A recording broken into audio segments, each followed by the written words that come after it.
A routine walk home turns into a nightmare for 10-year-old Maya when a prejudiced cop wrongfully arrests her, labeling her as a troublemaker.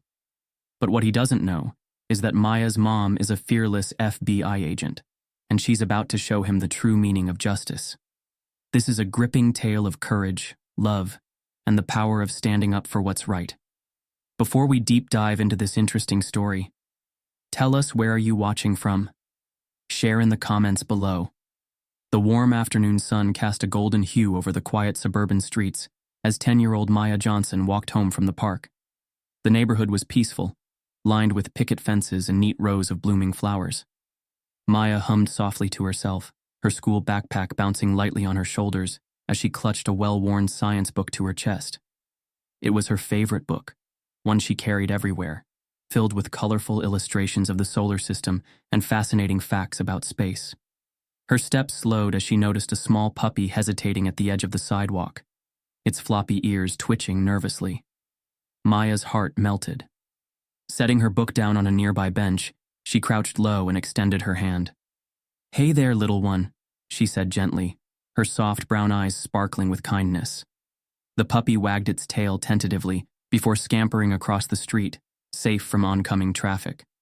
Maya smiled to herself, brushing her braids off her forehead as she stood. She felt proud, a small sense of accomplishment lighting up her already cheerful demeanor. It was moments like this that defined Maya, curious, compassionate, and always willing to help. From across the street, Officer Brad Hayes sat in his patrol car, watching Maya intently. Middle-aged with a stocky build and a square jaw, Brad exuded a stern, no-nonsense air. His dark aviator sunglasses hid the calculating glint in his blue eyes as he observed the scene. To Brad, Maya's actions didn't look like the harmless deeds of a sweet young girl. His unspoken biases whispered a different narrative. "What's a kid like her doing here?" he thought, his grip tightening on the steering wheel. Brad stepped out of the car, his boots crunching against the pavement as he approached. His uniform, crisp and imposing, seemed to grow larger as he neared Maya. "Hey, you there!" he barked, his voice sharp and authoritative. Maya froze mid-step, clutching her book tightly. Her bright eyes widened in confusion as she turned to face him. "Yes, sir?" she said, her voice small but polite. Brad's gaze swept over her, his expression hard and unyielding. "What are you doing here?" he demanded, his tone laced with suspicion. Maya blinked, caught off guard. "I'm just walking home from the park," she replied, her voice trembling slightly. Brad's lips curled into a thin, skeptical line. "Home? Around here?" He gestured broadly to the quiet suburban houses. "You don't look like you belong in this neighborhood." The words hit Maya like a slap, though she didn't fully understand their weight. I live just a few blocks away," she stammered, pointing in the direction of her house. Brad stepped closer, looming over her. "What's in your backpack?" he asked sharply. Maya hesitated, clutching the straps of her bag protectively. "Just my school stuff," she said, her voice barely above a whisper. "That so?" Brad sneered. "Mind if I take a look?" Before Maya could respond, Brad reached for her bag. She flinched, her heart pounding as he unzipped it without her permission. Inside, he found only textbooks, a pencil case, and a small snack bag. "What's this?" he asked, pulling out her science book. It's my favorite book," Maya replied, tears welling in her eyes. Brad shook his head, his face twisting into a look of disapproval. "Don't lie to me, kid. Were you trying to steal something? Trespassing, maybe?" "No, I didn't do anything wrong," Maya cried, her small hands trembling as she tried to explain. Her protests fell on deaf ears. To Brad, Maya's tears were just a ploy, a cover for some imagined misdeed. "We'll see about that," he said coldly, reaching for his radio. As Brad continued to interrogate her, a few neighbors peeked out from their windows, curious about the commotion. A man walking his dog paused, frowning as he took in the scene. "Is everything okay here?" the man asked, his voice cautious. Brad shot him a withering glare. "It's fine. Move along." The man hesitated but eventually walked away, though his concerned expression lingered. Maya felt the weight of the moment pressing down on her, the humiliation of being treated like a criminal despite her innocence. "Please," I just want to go home, she whispered, her voice cracking. But Brad had already made up his mind. Not until we figure out what you're really up to, he said, gripping her arm. Maya winced, tears streaming down her face as he led her toward his patrol car. The sight of the young girl being forced into the back of the squad car was jarring against the backdrop of the quiet suburban street. Maya's cries echoed faintly as Brad shut the car door, his jaw set in grim determination. Inside the car, Maya buried her face in her hands, her sobs muffled as fear and confusion consumed her. All she wanted was to go home. All she had done was walk through her own neighborhood.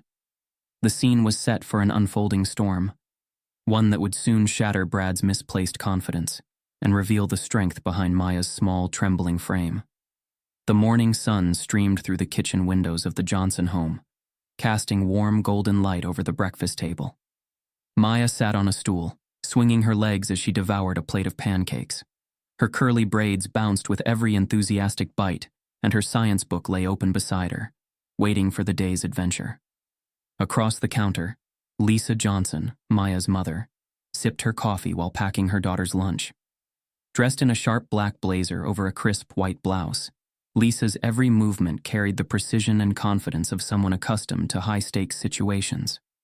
Her FBI badge and holstered weapon sat on the counter within arm's reach, subtle reminders of the double life she led, loving mother and fiercely competent federal agent. Maya, Lisa began, her voice calm but serious. Do you remember what we talked about last week? Maya looked up, a dab of syrup on her cheek. About being careful? Lisa nodded, her sharp hazel eyes softening as they met her daughter's. Yes. I know it's not fair, but you need to be extra aware when you're out. Even in this neighborhood, not everyone will see you for who you really are. Maya tilted her head, curiosity and a tinge of frustration flickering across her face. But Mom, I'm just a kid. Why would anyone bother me? Lisa sighed, setting down the sandwich she was wrapping. She stepped closer, placing her hands gently on Maya's shoulders.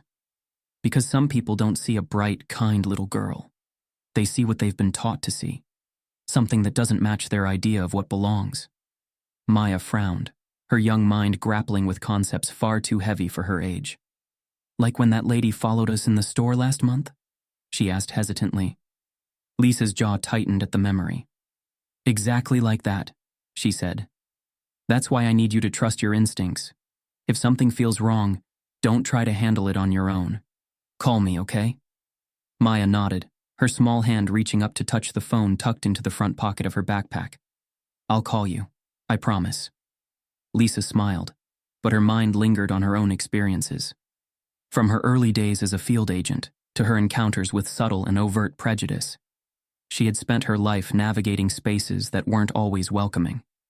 Now, she had to prepare her daughter for the same challenges, even though every fiber of her being wanted to shield Maya from the world's harshness. Lisa crouched to Maya's eye level, her expression softening. You know, I'm not telling you this to scare you, she said gently. I just want you to be prepared. You're the smartest, bravest kid I know, and I trust you to handle yourself. But it's okay to ask for help when you need it. That's what I'm here for. Maya's lips curled into a small, proud smile. I'll be careful, Mom. Promise, Lisa chuckled, pulling her daughter into a warm hug. I know you will, she whispered. You're my little star. As Maya gathered her things for school, Lisa glanced at the clock, her FBI instincts urging her to leave for the office. But a nagging feeling tugged at her, an unshakable sense that today was important. She hesitated for a moment before deciding to say more. Maya? Lisa called as her daughter headed toward the door. Remember, people's opinions of you don't define who you are. You're smart, kind, and capable, no matter what anyone says. Maya paused, her hand on the doorknob, and grinned. Got it, Mom. I'll see you later. Lisa watched her go, the door swinging shut with a soft click. She took a deep breath, trying to shake the uneasy feeling that lingered in her chest. Her gaze drifted to the badge on the counter, its cold metal glinting in the sunlight. Little did she know, by the end of the day, her training, instincts, and fierce love for her daughter would be tested in ways she never imagined. Maya's small frame trembled as Officer Brad Hayes loomed over her, his shadow stretching across the sidewalk. His cold blue eyes narrowed as he ignored her tearful pleas, his hand gripping the radio at his shoulder. "I didn't do anything," Maya cried, clutching her science book against her chest, as if it could shield her from the injustice unfolding before her. Brad's tone was sharp and dismissive. "Drop the act, kid. You're coming with me." Without waiting for a response, he reached for her arm, his grip firm and unyielding. Maya whimpered, her voice cracking. "Please, I just want to go home." But her words fell on deaf ears. Brad pulled out a pair of handcuffs, the metallic click echoing ominously in the quiet suburban street. The commotion caught the attention of nearby bystanders. A middle-aged woman walking her dog paused, her eyes widening at the sight of the young girl being restrained. Across the street, a man watering his lawn turned off the hose, watching with growing concern. "This isn't right," the man muttered, shaking his head as he set down the nozzle. "Excuse me," the woman with the dog called out cautiously, stepping closer. "What's going on here? She's just a little girl." Brad shot her a withering glare. "This is police business. Stay out of it." The woman hesitated, her hand tightening on the dog's leash as she glanced back at Maya, who was now sobbing openly. "But she's crying. She doesn't look like she's done anything wrong," she said, her voice faltering. Brad ignored her, his focus fixed on Maya as he snapped the cuffs around her small wrists. "You're under suspicion of trespassing and possible theft," he said flatly, yanking her book away and tossing it onto the passenger seat of his squad car. Maya's cries grew louder. "I didn't steal anything. I was just walking home." The tension escalated as more neighbors began to gather, their murmurs of disbelief growing louder. A young man in a hoodie pulled out his phone, holding it up to record the scene. "Yo, this is messed up," he said under his breath, his camera trained on Brad. "Hey, what's she supposed to have done?" another bystander asked, their tone skeptical. Brad turned, his jaw tightening as he surveyed the small crowd that had formed. "Everyone step back," he barked. "This is a police matter. Clear the area now." But his command had the opposite effect. The bystanders held their ground, their expressions a mix of unease and quiet defiance. Maya stood frozen, her wrists aching from the tight cuffs. Her tears streamed down her cheeks, and her chest heaved as she struggled to catch her breath. "Please," she whispered, her voice barely audible. "I didn't do anything." Brad pushed her toward the open door of his squad car, his movements brusque and unfeeling. "Get in," he said. Maya hesitated, her legs trembling. She turned her tear-streaked face toward the crowd, her wide brown eyes silently begging for someone to intervene. The woman with the dog took a step forward. "You can't do this," she shouted, her voice trembling with anger. "She's just a child." Brad spun around, his face flushed with irritation. "Ma'am, if you don't back off, I'll arrest you for interfering with a police officer." The woman stopped in her tracks, her lips pressing into a thin line. As Brad forced Maya into the backseat of the car, a heavy silence fell over the crowd. The neighbors exchanged uneasy glances, their murmurs now tinged with guilt and frustration. "This isn't right," someone muttered again, the sentiment rippling through the group. The man with the phone lowered it slightly, his face twisted in conflict. "Man, I don't know what's worse, him doing this or us standing here letting it happen," he said quietly to the woman beside him. She nodded grimly, but said nothing. The squad car door slammed shut, the sound reverberating through the street like a final verdict. Inside, Maya sat huddled against the corner of the seat, her small hands still cuffed behind her back. Her tears dampened the fabric of her shirt as she stared out the window, watching the houses blur past. Her mind raced, the weight of fear pressing down on her chest. She had done everything her mother had taught her, stayed calm, been polite, explained herself. None of it had mattered. She thought about her mom's last words that morning. "If something feels wrong, call me." Maya's heart ached as she realized she couldn't even do that. Back on the street, the bystanders slowly began to disperse, their faces etched with frustration and disbelief. The man with the phone uploaded his video to social media, the caption reading, "10-year-old girl arrested for no reason. This has to stop." The woman with the dog lingered, staring down the empty street where the squad car had disappeared. She whispered to herself, "I hope someone does something." Unbeknownst to them, someone would. Maya's story wasn't over yet, and the strength of the woman she would call for help would soon shake the foundation of Brad's arrogance and prejudice. At the police station, the fluorescent lights buzzed faintly, casting a harsh glow over the cold, sterile room. Maya sat on a wooden bench, her small hands still cuffed, her tear-streaked face buried in her arms. She sniffled softly, her body trembling as she tried to process the events of the past hour. Across the room, Officer Brad Hayes leaned against the front desk, chatting with a colleague. His smug demeanor radiated confidence, as if he had just wrapped up an important case. "Another troublemaker off the streets," he muttered, tossing Maya's science book onto the desk with a thud. The colleague raised an eyebrow. "She's a kid, Brad. Are you sure about this?" Brad waved him off dismissively. "Doesn't matter. They all start young. Better to set an example now before she turns into a real problem." Maya lifted her head, her cheeks still damp with tears, but her eyes filled with a spark of determination. "I want to call my mom," she said softly, her voice shaky but resolute.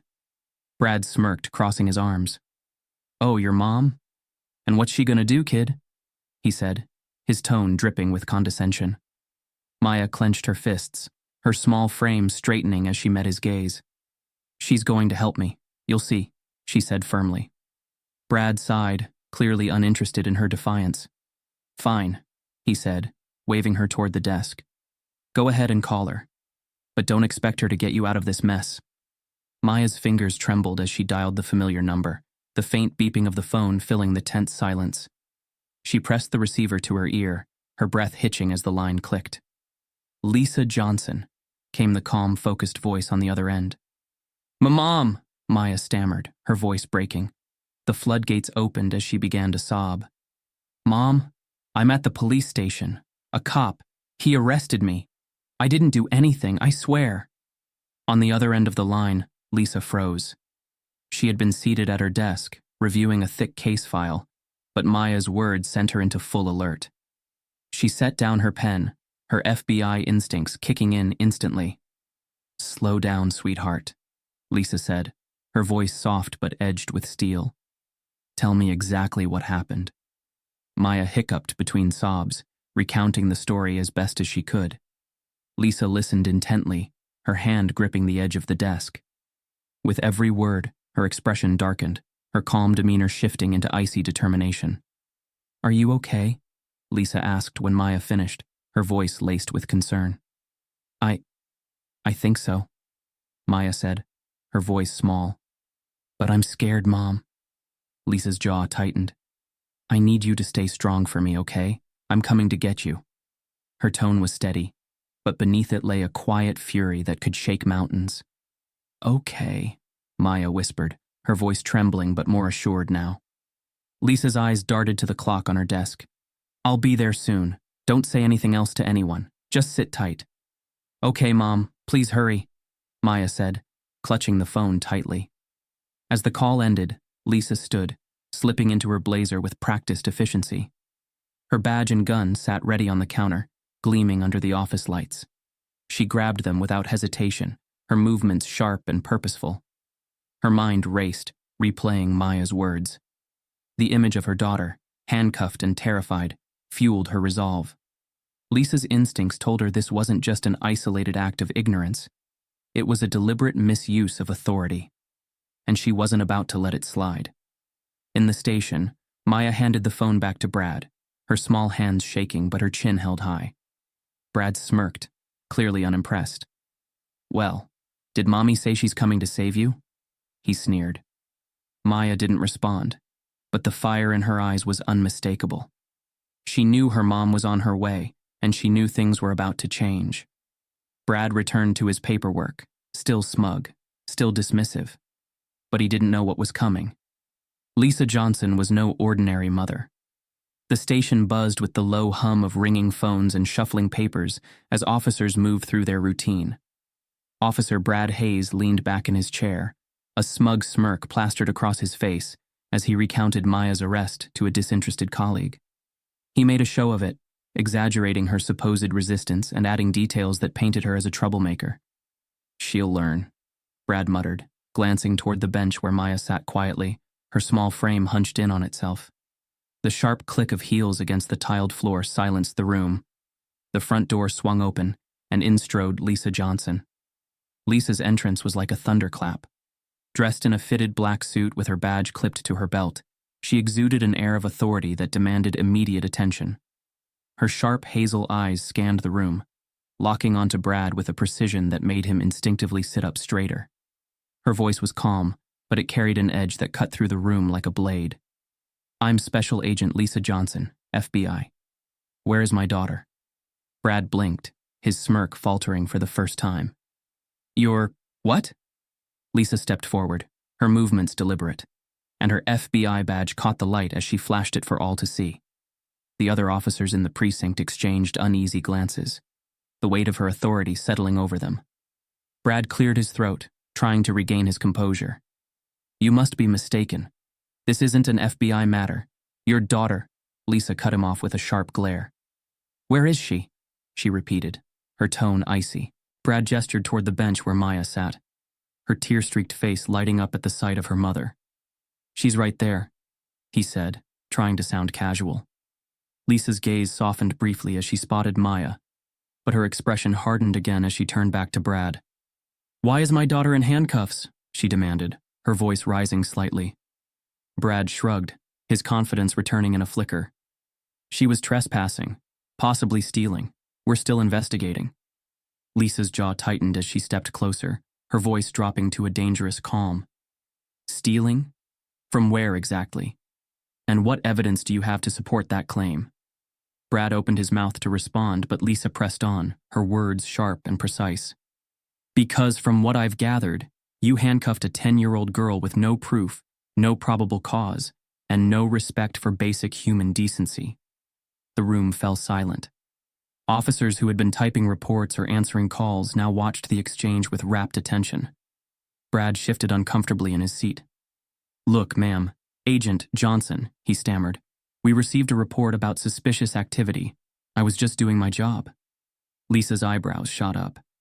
"Suspicious activity? From a child carrying a science book? Did she fit a description? Was there any actual report? Or did you simply assume guilt based on nothing but your own biases?" Brad fumbled for words, his confidence crumbling under Lisa's relentless scrutiny. "Well, she looked out of place and I thought." "You thought wrong," Lisa snapped, her voice cutting through his excuses. "Let me make something clear. You're dealing with the mother of this child, but you're also dealing with a federal agent who knows the law better than you ever will." Brad's face flushed, beads of sweat forming on his brow. Lisa continued, her tone now razor-sharp. "I've already spoken to witnesses. They recorded the entire interaction on their phones. I've seen the footage. It's clear you had no justification for detaining my daughter, let alone cuffing her." Lisa pulled out her phone, holding up a video of the arrest for Brad to see. His face paled as he watched the recording, the evidence of his unjust actions now undeniable. "That," Lisa said, pointing at the screen, "is abuse of power. You treated my daughter like a criminal because of your own prejudice, and now the world is going to know about it." The other officers in the precinct exchanged uneasy glances, their respect for Brad now tainted by the glaring truth. One officer whispered to another, "This doesn't look good." Lisa leaned in, her eyes locked on Brad's. "You've not only humiliated my daughter, but you've also damaged the reputation of this department.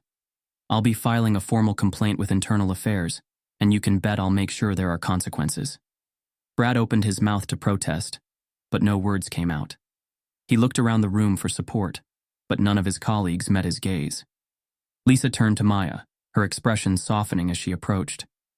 "Come here, sweetheart," she said gently, unlocking the cuffs and pulling Maya into a protective embrace. The room remained silent as Lisa guided Maya toward the door. She paused only once, glancing over her shoulder at Brad. "I suggest you take a long, hard look at yourself, Officer Hayes, because this is far from over." As the door swung shut behind them, the tension in the station lingered, heavy and suffocating. Brad sank into his chair, his confidence completely shattered. Lisa's unwavering strength had turned the tables, and everyone in the room knew it. The truth was out, and the fallout had only just begun. The following morning, the police station's phones rang incessantly, and emails flooded the inboxes of Brad Hayes' superiors. The viral video of Maya's arrest had ignited a firestorm on social media. The hashtags #Justice for Maya and #Accountability now trended nationwide, accompanied by thousands of posts condemning the treatment of a 10-year-old girl. Lisa Johnson sat in a conference room at the precinct, her sharp suit as impeccable as her unyielding demeanor. Across from her sat the police chief, a graying man with furrowed brows, flanked by 2 senior officers. They looked uncomfortable, their authority shaken under the weight of public scrutiny. Lisa's voice was steady, but firm as she addressed them. "Your officer acted without cause, detained a minor unlawfully, and displayed a clear abuse of power," she said. "I'm filing a formal complaint with Internal Affairs, and I expect swift action." The police chief cleared his throat, his voice tinged with desperation. "Agent Johnson, let me begin by saying how deeply sorry we are for what happened to your daughter. This was an isolated incident, and we—" Lisa held up a hand, cutting him off mid-sentence. "Don't insult me by calling this isolated," she said, her tone sharp. "The system that enabled this behavior is the same system that shields officers like Brad Hayes from accountability. I've seen it far too many times in my line of work, and I won't stand for it." The chief's shoulders slumped slightly under her piercing gaze. One of the senior officers chimed in, "We understand your frustration, Agent Johnson. Officer Hayes will be placed on administrative leave while we conduct an internal review." Lisa leaned forward, her eyes narrowing. "Administrative leave? That's a slap on the wrist. He handcuffed my daughter and humiliated her in front of an entire neighborhood based on nothing but his biases. He needs to face real consequences, and your department needs to address its systemic issues."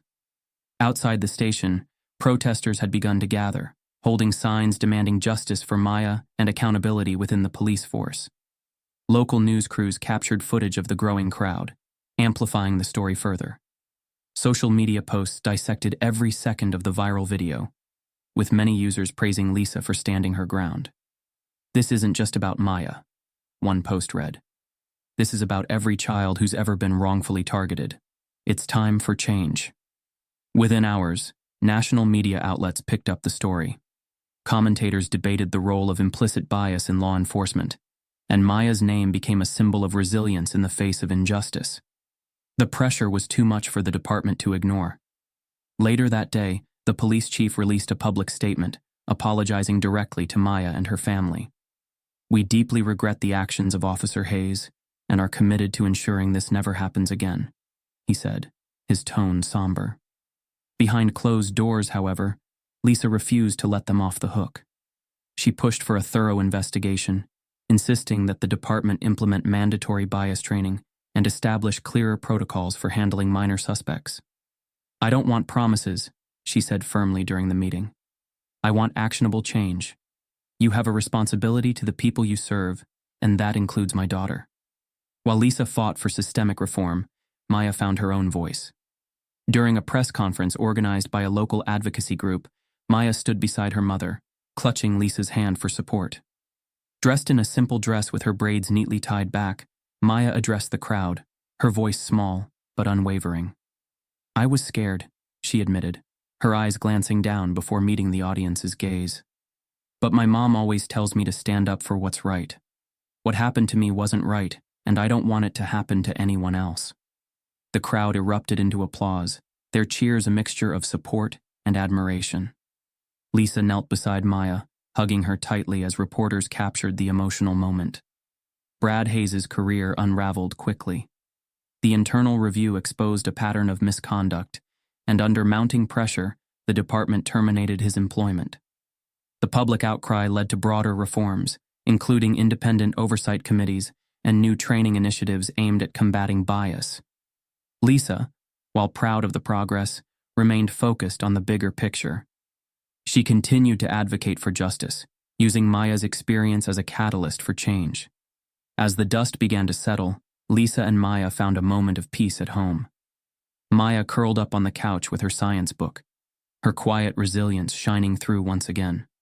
Lisa watched her with a mix of pride and determination, vowing to protect her daughter and fight for a better future. "Mom?" Maya said softly, looking up. Yes, sweetheart? Do you think things will really get better? Lisa smiled, her voice gentle but firm. They already are, because of you. The sun was setting over the quiet suburban neighborhood, painting the sky in warm shades of orange and pink. Inside the Johnson home, the soft hum of evening settled in. Maya sat at the dining table, her science book open in front of her. She wasn't reading, though. Her small fingers traced the edges of the pages absently, her thoughts elsewhere. Lisa walked in, still dressed in her work clothes, her sharp suit now slightly wrinkled from the long day.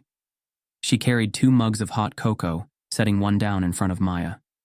"You've been quiet," Lisa said gently, pulling out a chair to sit beside her daughter. Maya glanced up, her brown eyes searching her mother's face. "I've just been thinking," she admitted. Lisa leaned forward, resting her elbows on the table. "About what happened?" she asked softly. Maya nodded, her hands wrapped around the warm mug. "Yeah. I don't get it, Mom.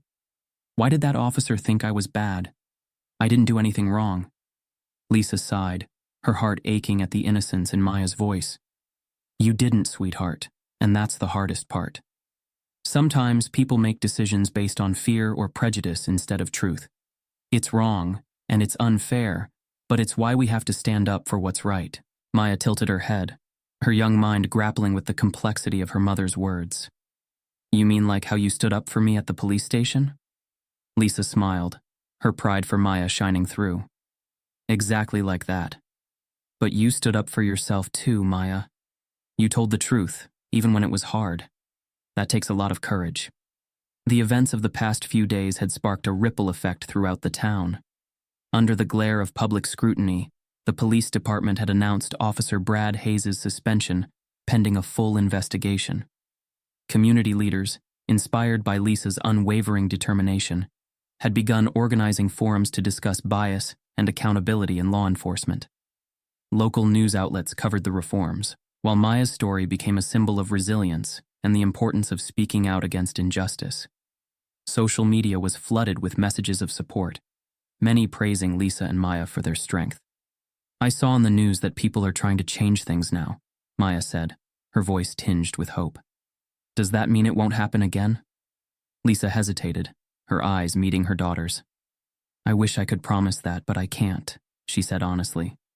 "What I can promise is that every time someone speaks up, like you did, it helps make the world a little better. Change takes time, but it starts with people like us." Maya's lips curved into a small smile. "I didn't think I was being brave," she admitted. "I just wanted to come home." Lisa reached out, placing a hand over Maya's. "Sometimes being brave isn't about trying to be a hero. It's about doing what's right, even when it's scary. And you, my little star, were incredibly brave." Maya's smile widened, a spark of pride lighting her eyes. "Thanks, Mom," she whispered. "For everything." Lisa's expression softened, her voice gentle but firm.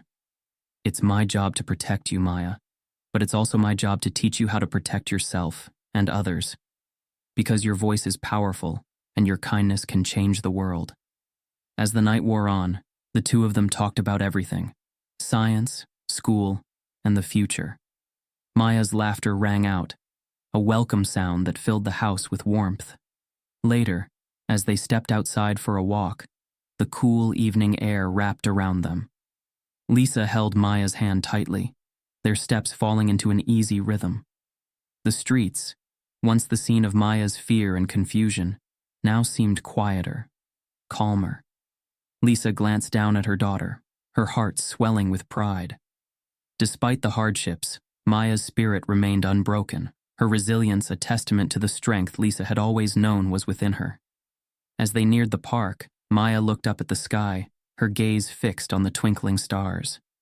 "Mom, do you think things are really going to get better?"